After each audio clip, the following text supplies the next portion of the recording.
ایک زمانے میں ویریڈونیا کی خوشحال ریاست میں الیگزینڈر نامی ایک عقل مند اور انصاف پسند بادشاہ اور اس کی اتنی ہی عظیم ملکہ ازبیلا کی حکومت تھی۔ وہ اپنی ایمانداری اور انصاف پسندی کے لیے دور دور تک جانے جاتے تھے، ان خوبیوں کی وجہ سے جو انہیں اپنی رعایا کی محبت اور احترام حاصل کرتے تھے۔ بادشاہ الیگزینڈر ایک لمبا اور باوقار آدمی تھا جس کی داڑھی اس کے چاندی کے تاج سے ملتی تھی۔ دوسری طرف ملکہ ازبیلا کے پاس ایک ایسی خوبصورتی تھی جو صرف اس کی مہربانی اور حکمت سے بالاتر تھی۔ ایک ساتھ وہ ایک طاقتور جوڑے تھے جنہوں نے فضل اور سالمیت کے ساتھ اپنی بادشاہی پر حکومت کی۔ ایک دھوپ والی صبح جب شاہی جوڑے ویریڈونیا کے ہلچل سے بھرے بازار کے چوک سے گزر رہے تھے تو انہوں نے ایک تاجر کے اسٹال کے قریب ہنگامہ آرائی دیکھی۔ ایک غریب کسان جس کا نام سیموئل تھا آنسو بہا رہا تھا۔ اس نے اپنی سبزیاں بیچنے کی کوشش کے دوران اتفاق سے کئی قیمتی گلدان توڑ دیے تھے۔ بغیر کسی ہچکچاہٹ کے بادشاہ الیگزینڈر اور ملکہ ازبیلا سیموئل کے پاس گئے۔ بادشاہ نے نرمی سے کہا، میرے نیک آدمی ڈرو نہیں، ہم سب کے ساتھ حادثہ ہوتا ہے، ہم تاجر کو ٹوٹے ہوئے گلدانوں کا معاوضہ دیں گے۔ ملکہ ازبیلا نے اپنی پرسکون آواز کے ساتھ مزید کہا، اور ہم آپ کی سبزیاں خریدیں گے۔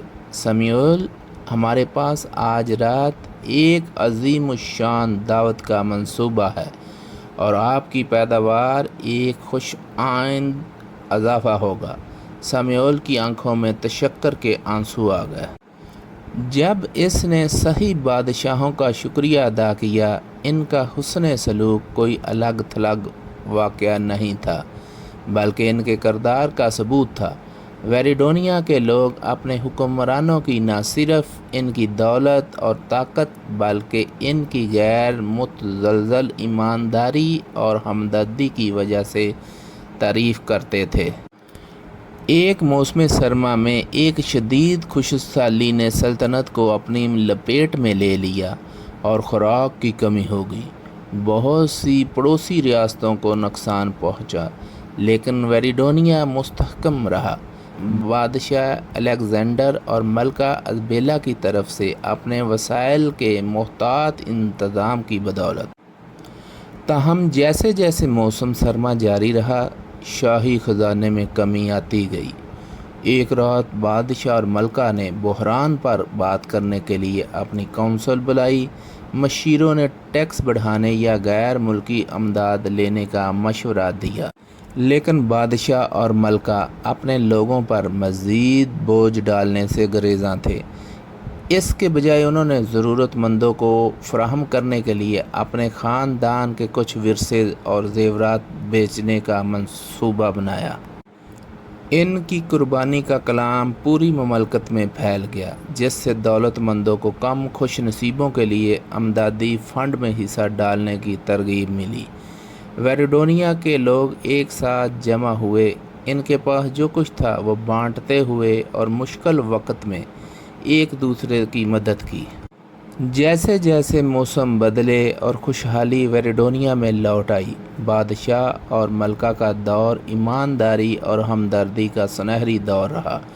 وہ اپنے لوگوں کے لیے وقف رہے، ان کے مسائل سنتے رہے اور ان کی ضروریات کو انصاف اور ہمدردی کے ساتھ حل کرتے رہے۔ وقت گزرنے کے ساتھ ویریڈونیا ایک ایسی بادشاہی کی روشن مثال کے طور پر جانا جانے لگا جہاں ایک عادل اور دیانتدار بادشاہ اور ملکہ حکومت کرتی تھی۔ ان کی میراث عظیم الشان محلات یا وسیع دولت کی نہیں تھی بلکہ ان کی دیانتداری اور ہمدردی ان کی رعایا کی زندگیوں پر گہرے اثرات مرتب کیے تھے۔ اور اس طرح ایماندار بادشاہ الیگزینڈر اور ویریڈونیا کی ملکہ ازبیلا کی کہانی زندہ رہی۔ جو آنے والی نسلوں کے لیے امید اور الہام کا ایک کرن ہے۔ یہ یاد دلاتا ہے کہ حقیقی رائلٹی تاجوں اور قلعوں میں نہیں بلکہ کسی کے دل کی بلائی میں ہے۔